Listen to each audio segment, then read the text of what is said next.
Hey Creepsters, this is Eva from Buffalo, and you're listening to Sinister Sightings from a Paranormal Chicks. Creep it real, and remember, no justice, no peace.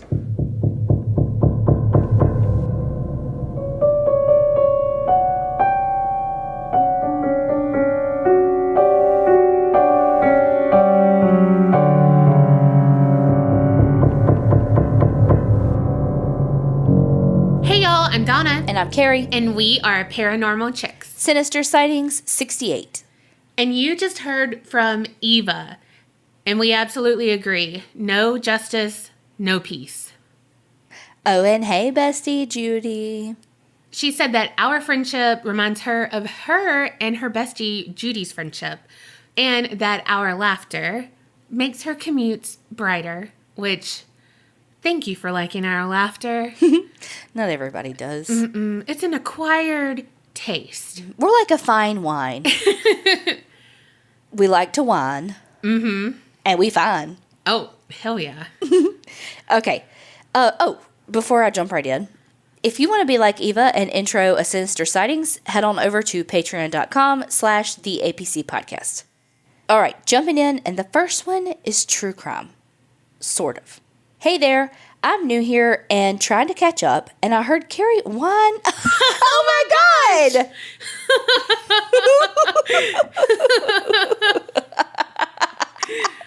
What the fuckity fuck? Right? And y'all, when we said that together, like in unison, that's what that means. We sat up in our chairs. God, we're the same person. Oh my God. So she heard me whine for some true crime, so here's my attempt.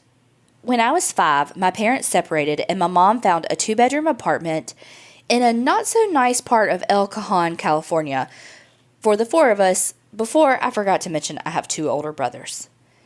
It was the best she could do, and we didn't care as long as we were together. It was kind of the 4 of us against the world.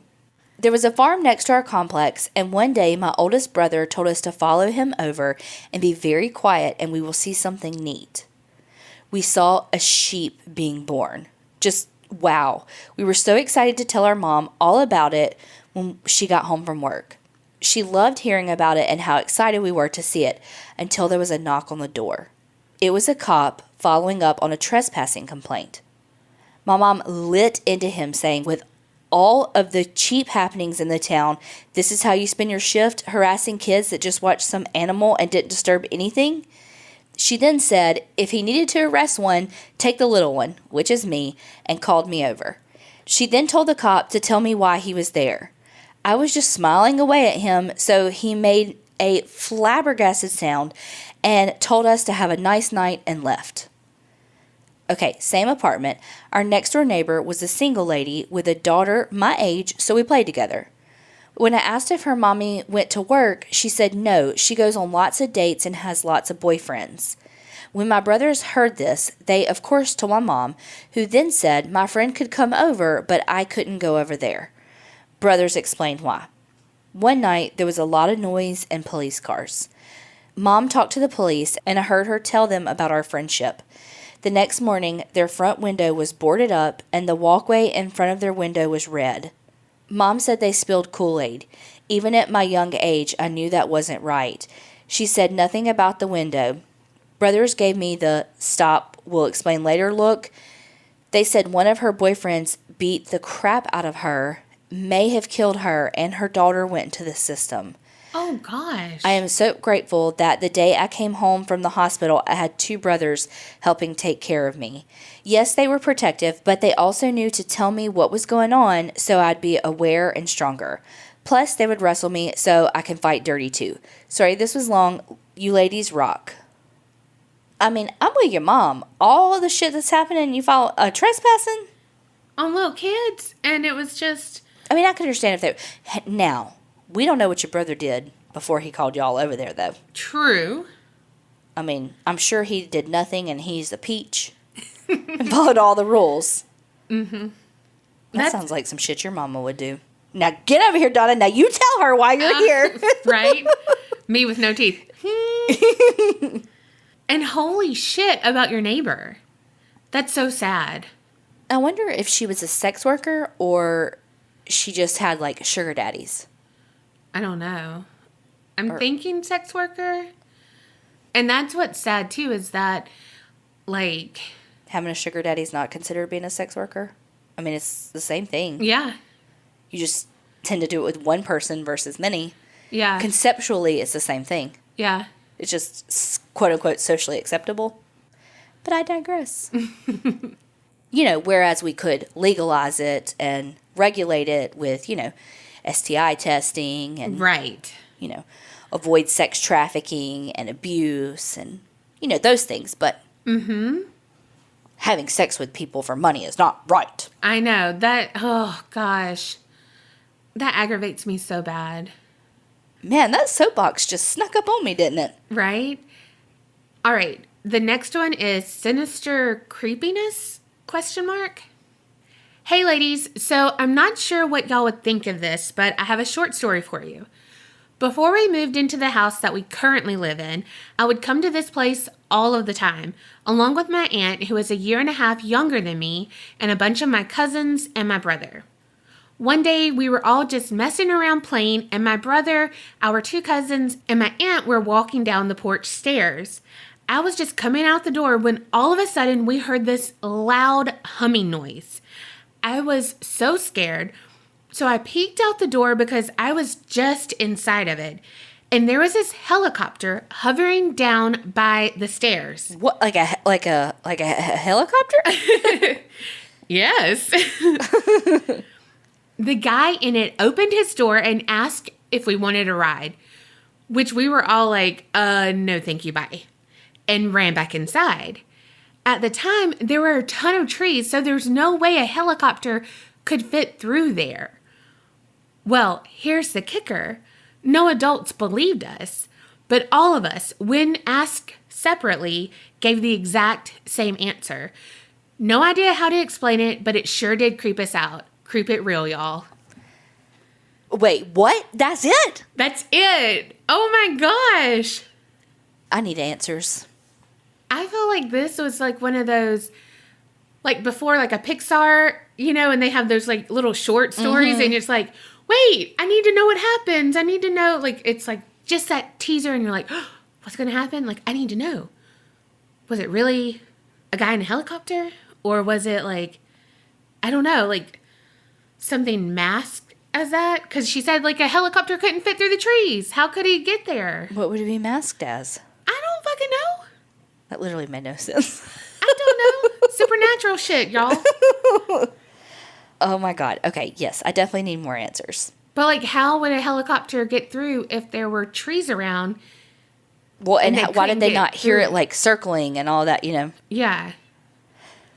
Girl beats me. And then like to open the door and be like, y'all want to ride? No, creeper, bye. My dumb ass would have been like, yeah. Yeah, and you'd be at St. Little John Island or whatever that old boy owned. Jeffrey Epstein? Yes. True that. Okay. The next one is, hey girls, my name is Marie. I am a true crime and paranormal loving Ravenclaw mom and empath. I have always been sensitive to spirits and have even seen black mists at the grocery store. One time I told my friend I thought that there was a spirit in his house, which he confirmed. All of this tangent because I have 3 full body chill stories to share. Ooh. The first one is the one that made me believe in the paranormal. I was 14 and babysitting for my cousin Carrie, spelled differently. I was alone in the house with her 6-month-old daughter. So let me explain the house. It's a 4-story, big, old, white farmhouse in Sparland, Illinois. The call is coming from inside the house? The inside is wood trim, huge windows, walls painted in bright primary colors. The house was built in 1900.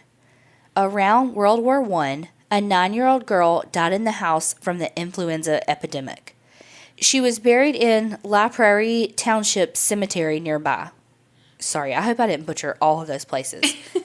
I looked but couldn't for sure find her name. I asked my cousin what she thought the little girl's name was because she actually played with her many times. She said she called her Hazel. Wait, the cousin's daughter? I thought she was like 6 months old. It's probably a different one, like an Okay. older one. Okay. As a young teen, I'd heard stories of Hazel stealing my cousin. Okay, let me just continue reading and it'll make more sense. As a young teen, I had heard stories of Hazel stealing my cousin's razor while she was in the bath, about to shave her legs, playing with Hannah and her brother Tyler, or turning off games and playing with the lights. I knew about, but I did not believe all the stories. Okay, back to the day it happened. I'm in a big white farmhouse on a beautiful, clear Midwestern May day, not Mayday, Mayday. miles from the nearest neighbor, and me alone with a 6-month-old baby girl. I had been here many times before and stayed over more than once, so I was comfortable alone in the house. I just finished feeding the baby downstairs in the living room. She was milk drunk and ready for bed. I carefully carried her upstairs and put her in the crib. This was back before I had a cell phone, so I planned to read while the baby slept. I walked into the room at the end of the hall and heard a giggle. I turned and went to look at the baby. It wasn't her. She was sawing logs and hadn't moved from where I laid her down. I turned back to the big room and began to read. I read for about 45 minutes, then I heard a thud. This movement was big enough for me to want to check on the baby. But there in the middle of the floor is a child. I about peed my pants. She was see-through and looking down at the toys she was playing with in the middle of the hall. I jumped out of my skin. She looked at me and ran back into my cousin's room. I grabbed the baby and ran downstairs, heart in my throat. Second story. 26-year-old me was cooking dinner in my brand new house. Baby is in bed and husband is in the house. I'm stirring away, and out of the corner of my eye, I see something a little bit higher than my 5'3" peripheral vision. It was fully formed white globe and what looked like a white t-shirt. It pulled its head back around the corner and was gone. I yelled for my husband, and he yelled back from the toilet. Y'all, I made him open the door and look me in the eye and prove to me it wasn't him playing tricks. It wasn't. Last one. I lived with my grandma, and her house was a hot spot for paranormal activity. The doorbell would ring when no one was there. Someone could be heard walking around, and there was no one else in the house. One time I was getting ready for work, and after I showered and was dressed, I walked into my room to finish my hair. And lo and behold, my hairspray was missing. Poof, gone. My grandma wasn't home at the time to have used it. I double-checked my pictures on my phone, and there it was, where it should have been in the picture, but it wasn't on the dresser, under it, or anywhere in my basically tidy room. I said out loud, I need my hairspray back. I left the room for a couple of minutes, and when I came back, there it was in its place, but turned the wrong way. One time, I was reading on the couch, and the radio turned on quietly in the back bedroom, but there was no radio in the house. Oh, no. I think it was because she kept all of her mementos from him in the smallest back bedroom. That seemed to be where most of the action happened, and then front door after my family tried to pray, smudge, bless him out. I always felt like it wasn't a mean spirit. I actually thought it was either my grandpa or my mom's stepdad. Both passed away before I was born. I wish I could go back to that house and ask if anyone living there since has experienced anything, or if whoever moved on. I haven't really been experiencing much in the last few years because I've consciously made a force field of positive energy and prayer against evil spirits since I had my oldest son, because that shit is real and I'm a mama bear, don't mess with my cubs. Oh. However, this past week, after 4 years of almost nothing, my hubs and I were bringing the boys home from swimming lessons, and our car seatbelt alarm was going off again and again with no reason, and we were driving down the road. Hubs laughed and said there was a ghost in the car, and I was like, babe, don't even joke about that stuff. I've been listening to paranormal stuff all day, and I believe. I think back on it, and it was in Pekin, Illinois, near where Robert Bonsai Bay Jr. was last seen. It's a local case that I would love to hear you do. Creep it real. Love y'all. Ree. Oh, dang. I'm pretty sure I butchered at least 17 words in that. So, my apologies. But, damn. See, I don't want to see anything, but I want to, but I don't. Yeah. Okay, so when she said the radio was playing, I always go back to that Are You Afraid of the Dark with the prom queen, and they're driving off and it's in the still of the night. You know, and so I was just thinking that would be so creepy if that's a song that was playing. Why do I write these narratives in my head? And that's how I creep myself out. Does anyone else do that? Yes. Ugh, I was asking them, Carrie. I mean, that was a collective yes. You speak for them? Exactly. Why'd y'all elect her as your representative? Because they hear your mouth. And they know you spill all the beans. True. This one is called Sinister Sighting. All I can say is, what the fuck? Hello, ladies. Let me just say I freaking love you guys. I've been binge listening to you while at work, and I'll try to keep my sinister sighting short. Let me start with that I've been separated from my husband for about 7 years. On my mother-in-law's deathbed, I promised to take care of my sister-in-law and nephew. So they still live with me. For 3 weeks, I kept waking up at 3 a.m. for no reason, not being able to go back to sleep. I did a little research and learned that it might be a loved one who passed trying to get a message to you. I got so excited, hoping that it would be either my mother or my father trying to talk to me.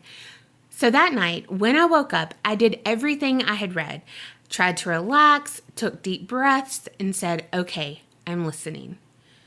Would you like to know what I freaking heard? Well, I'll tell you. This is what I heard. Take care of Neil when Brandy is gone. Are you fucking kidding me? Brandy and Neil are my sister-in-law and nephew. It was my freaking mother-in-law. Even in death, I can't get away from this family. Don't get me wrong, I love them all, but my ex has been a big pain in my ass. So for once I thought I would have had something for myself. Guess not.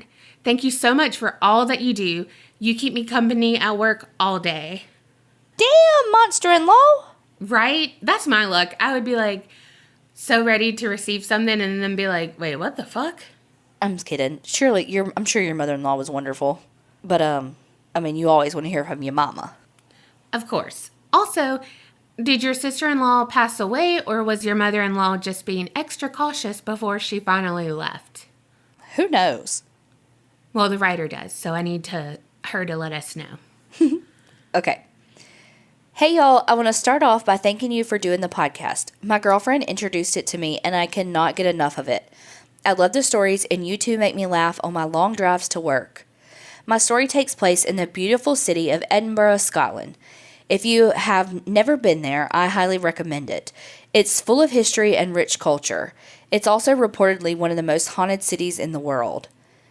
The first night we arrived there, we stayed in a hotel close to the city center. It was a very old building that used to be an apartment complex of sorts. I did not feel any of the negative energy when we first entered our room. However, when I finally fell asleep, I started to feel uneasy. I woke up, or at least it felt like I did, and I will never forget what I saw. Standing in the corner opposite of the bed was a black figure. It was so dark that it blocked out the light in the window coming from the street lights outside. I tried to move, but I was glued to the bed. I could not move my arms, legs, or head. I could not even yell to my friend sleeping next to me for help. I could only lay there and look at this figure. It felt evil, and it almost felt like it did not want me to look away. The longer I stared, the more I felt it almost seep into my soul. I felt so scared and panicked that I wanted to throw up. After what felt like minutes, I was finally able to sit up, and I knew I was for sure awake. I looked at my friend sleeping next to me that had not been disturbed by the commotion. This was the first time I had experienced sleep paralysis, and I have not experienced it since. The next morning, I told my friend what happened, and she did not believe me. It wasn't until we went to leave that she may have changed her mind. We tried to open the door, and it felt like someone was holding it closed. Then, while we were trying to get it open, the TV turned on by itself and started changing channels. We did not experience anything the rest of the time, but I definitely believe that city is haunted and will never forget what happened there. Sorry this was so long, but I hope you enjoyed it. Creep it real, ladies. Andrew. Oh my God, I would die. Look, I do not fucks with sleep paralysis. That shit is fucking real and no thank you. Yes. Also, that's real cute, Andrew, that you dropped your girlfriend up in there thinking that I wouldn't flirt with you because you got a girlfriend. But boo, I will cuddle you at night. That doesn't stop me. Yes, it does. She just flirts from a distance. I mean, if he takes me to Scotland, I'm here to flirt. I will make it work. If he takes you to fucking Chick-fil-A, you're flirting with him and you're making it gonna work. I mean, Dollar General, I don't care. You at the stoplight, I'm at the stoplight. You looking at me? All right, on to the next one. Hi, I just wanted to start off by saying I love you ladies. I just started listening about a week ago and currently on episode 18 and I'm so hooked. You sound like me. And you are making it through so fast. Uh-huh. Are you listening to us on 2.0? Oh shit, no, never mind. You carry. My friend Maddie from work just started listening and she listens to it on 2.0 and she's like, I cannot get over y'all's laugh on 2.0. On 2.0, I sound like I'm at 1. You're not wrong. I know. And you're like, and you sound like a auctioneer. Yeah. I'm glad we played Mad Libs here. All right. For a long while, I have seen things move out of the side of my eye. It would be person size or low to the ground like an animal. There have been plenty of times where I would be sitting at the kitchen table and see what I thought was my dog walk beneath the table, and when I would look, he wouldn't be there. I would call out his name, and he was on the couch asleep.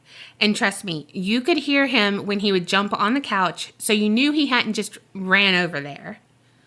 One time in particular, I was about 7 or 8 and had just got home from school. At that time, I rode the bus and would walk half a mile to my grandma's trailer. She would always be home around that time, but this time she wasn't. She left a note saying that she would be a little late, so I walked in because she had left the door unlocked, and I walked straight to the back room. The door was at the middle of the trailer, and when you walked in, it was in the middle of the kitchen living room area. Turned and walked left, there was a hallway leading to 2 bedrooms and a bathroom. As I'm passing the first bedroom, I noticed something or someone standing in there. I didn't pay too much attention and continued to walk to the back room to drop off my backpack. But as I was setting down my stuff, it clicked. I should be home alone. Nobody should be here since I was always the first grandkid to get home and my grandma was out. I stood there frozen a little bit and realized that the only way to go outside and wait for my grandma to get home was to walk past that damn room again. So I built up some courage and I went ahead. I don't know why, but I decided to look in there. I stopped right before the door and kind of peeked in slowly, and there it was. Just a shadow standing in the middle of the room. It was daytime and the blinds were pulled back, so there was light in there, but this was super dark. Just like a mass in the room of darkness. I saw it and I felt like it saw me, and I ran outside as fast as I could. I sat outside crying and waiting for my grandma. She got there about 10 minutes later and saw me crying. Of course, she's asking what happened, and I told her what I saw, and her words to me were, "Oh, you saw her? She won't bother you if you don't bother her." I was so confused at first, but she explained that she could see things and had always been able to. And from that point forward is when I started seeing shadows. I have more stories about shadow people, and also when my grandma passed away, she made sure to let everyone know that she was okay. I hope that wasn't too long and that it made sense. I tend to ramble on. Honey, me too. I was going to say, you are in good company. Yes. Have a good day, ladies. Creep it real. Love y'all, Samantha. Samantha, I love that. Send in all the stories about your grandma.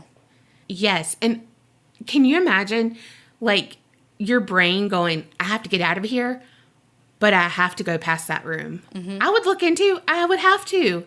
I'm too nosy not to. That is the understatement of the year.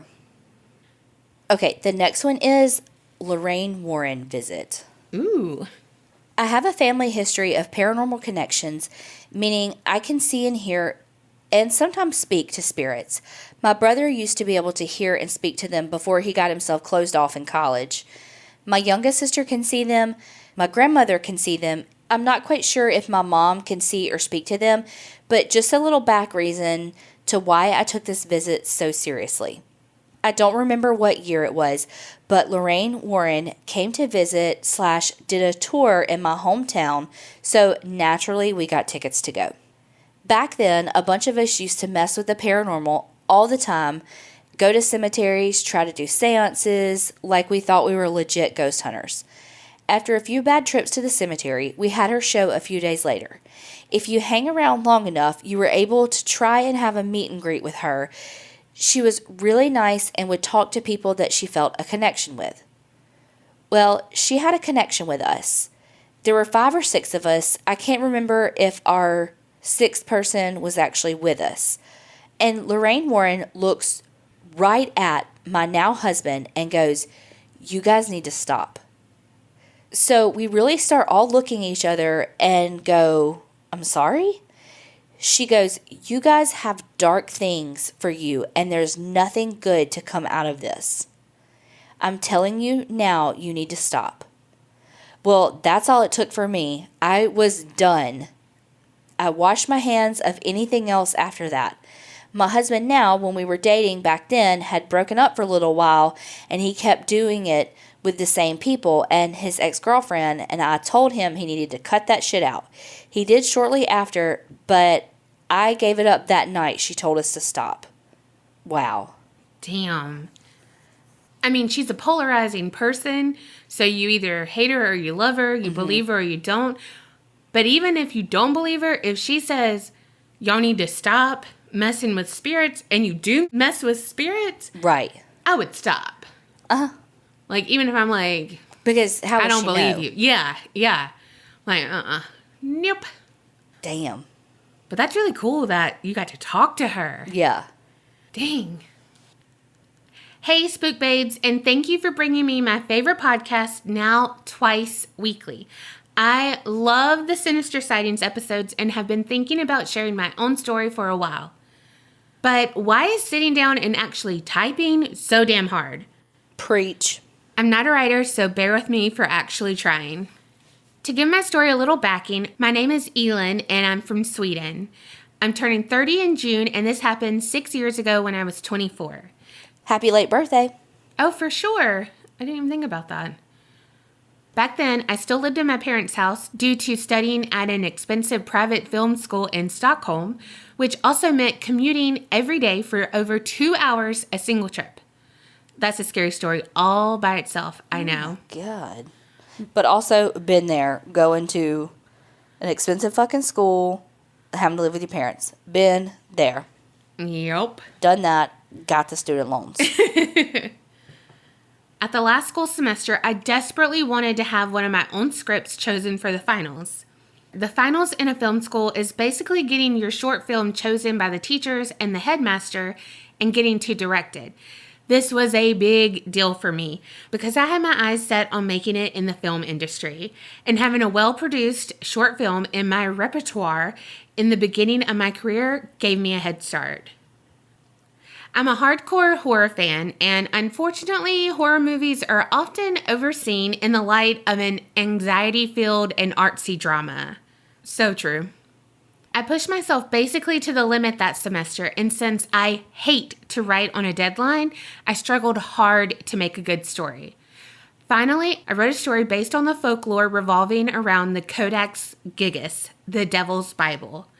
I want to cover that. That is on my list. My script was chosen by the school board, yay, and there were a few weeks of preparation before filming started. I was dedicated to making it as accurate as possible, so me and my film crew actually went to Stockholm's Royal Library, where the Codex Gigas is stored, to have a closer look at the Bible. And she attached a picture from the field trip. We shot the movie in a cellar vault under a coffee shop in Stockholm's Old Town. Amazing location. The actors we worked with were playing a Catholic monk and the devil. This will be important soon. A few weeks of editing the film followed, and we were under a lot of stress to make it to the deadline. Now to the events I really can't explain. I was about a week from graduating. The short film was basically done. I was out having a few glasses of wine with a friend to celebrate almost being done with the movie. I came home to my parents' house and went directly upstairs into bed. I had school the next day, and because of the long way, I had to get up early. I was ready to sleep, but my glossy gossip magazine had just arrived and was there on the floor beside my bed. I read the covers and found something I just couldn't wait for tomorrow to read. Top 10 Cursed Film Sets in History. I had to read it. The article covered many famous movie shootings, including The Poltergeist Curse, Rosemary's Baby, The Exorcist, Passion of the Christ, and The Omen. By the way, you guys should definitely cover an episode on cursed film sets. Yeah, I didn't know there were so many. Like, I knew there were a little bit, but like, all I know is like Wizard of Oz and stuff, which isn't really cursed per se. It's just like a lot of shitty shit happened. One theory the article brought up was the fact that all the movies had one thing in common. They all portrayed the devil. I stopped reading, thinking about that fact that I actually had portrayed the devil myself. Trying to sleep, I imagined how I would react if something happened to the school or to any of my classmates during my production. What if someone died or the school burned down? Could I ever get over that thought that it would have been all because of me? If something happened before graduation, would I ever be able to not draw connections to it being my fault for portraying the devil himself? I fell asleep, just to be awoken 2 hours later at 2 a.m. by my younger brother, 21 at the time, slamming my door open, screaming, "Fire!" Oh my God. I remember it all kind of fuzzy nowadays due to all the therapeutic hypnosis I went through months after. But I jumped out of bed and threw on my glasses. I saw my brother in my doorway looking completely horrified with thick black smoke behind him. I was momentarily paralyzed and was only dragged out of my own apathy when my brother dragged me out of there. As we both threw ourselves out of my room and downstairs, I saw the small glowing ember particles flying around and intensely sting when they landed on my bare legs. It felt like at least 15 minutes before we actually left the house, even though it all probably was about 90 seconds to realize that the fire was way too big to put out ourselves. When everybody finally was safe outside, panicking over the fire truck taking hours, again, minutes, to arrive, my stupid ass asked my brother if we closed the door after us running down the staircase. That's so something I would do. Same. Like the most insignificant detail. Like, Yeah. But did we close the door? Yes. Totally appreciate that. Acting in complete shock, my dad ran back into the house, hoping he could close the door upstairs to prevent the fire from spreading. I, screaming in panic, ran after him, trying to stop him, thinking that if he dies, it will all be my fault. I ran into the black wall of smoke, which was rapidly coming down the stairs, and I held my t-shirt over my face to breathe through. Halfway up, I realize my eyes are stinging and my lungs are burning and I feel faint. I have to face my mistake and turn around. Seconds after me comes my dad, coughing and bleeding after ripping his hand on something broken. As all 5 of us, Mom, Dad, my brother, me, and our dog are standing outside and start to hear the fire truck speeding towards us, we see the upstairs windows explode and the fire quickly eats its way up the facade. Side notes, I remember it being a common question of what you would bring with you in an event of a fire.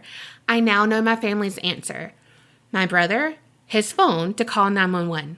My dad, our dog. Me, my glasses. My mom, the drawer of our family photos and her pack of cigarettes. Priorities. Yes, and I would be you, my glasses. I would be your brother. Well, I would be you and your dad because Well, yeah. Marley, I'd be like, my glasses, Marley, my glasses, Marley. Thomas J can't see with those glasses, though. Exactly. 2 days after the horrible event, we could go back into the house to retrieve things that maybe had survived, like jewelry and stuff. As I went into my room, I could see the magazine laying there on the floor beside my bed. The covers were completely black, reminding me of what could have been the reason for all of this. I still have the burned magazine somewhere stored in a plastic bag. I just can't let go of the thought of it having something to do with me making a movie about the devil. I hope you liked the story. Again, you are the best. Creep it real. Feel free to use my real name. Love from Sweden, Elin. Can we see the movie? Did the movie get finished? And is everyone okay? And did anything else happen? Yes, all those questions. I need to see the movie. And also, I hope I said your name right. Also, what kind of dog do you have? I mean, very, very important. Hard-hitting questions here. I need all those answers, please. Okay. Last one, an Ambien story. Hey, ladies, I hope you sweet girls are doing well. Thank you so much for taking the time to read my story. Starting off with a little bit of backstory. I had a baby recently, well, like a year ago. Shortly after she was born, I discovered that she had a small hole in her spine that would require surgery soon. Luckily, she will probably only need to have one surgery, and hopefully she'll be fine after that. Oh my gosh. Like I said, it's very mild. Having said that, though, the anxiety of having to watch your baby go through the various tests and then preparing for the upcoming surgery has got me super frazzled. Needless to say, I have not been sleeping well at all. I've tried over-the-counter things and nothing seems to work, as well as, you guessed it, Ambien. Hell yeah. I don't take it very often, but when I do, I have learned that I can't take an entire one, and usually just take a fourth of one, and that seems to do the trick. I don't typically have any problems or do anything crazy. One night, I decided I needed my fourth dose of Ambien, so I took it and went to bed. I was fast asleep, and I suddenly was woken up to a vision of my grandmother, who is very much alive, in a cloud-like form over me, and she said, I want you to know I have to go now. Everything is going to be okay. I just want you to know I was leaving so you could tell the others.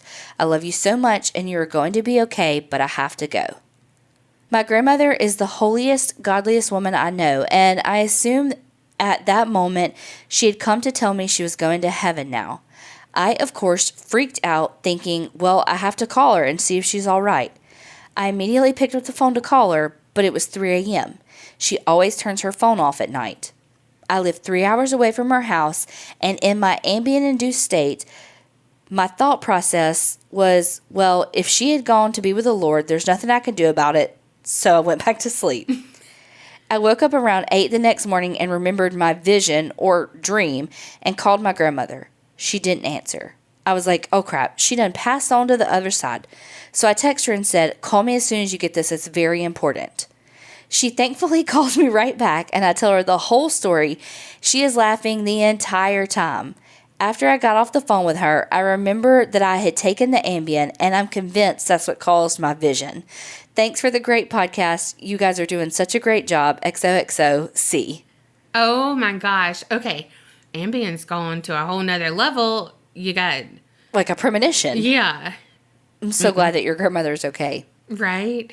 Could you... oh my God, that'd be so scary though. And of course she didn't answer when you called her. Yes. But your grandmother is with it. My grandmother can't even use a rotary phone. Okay, first of all, we don't know how old C is.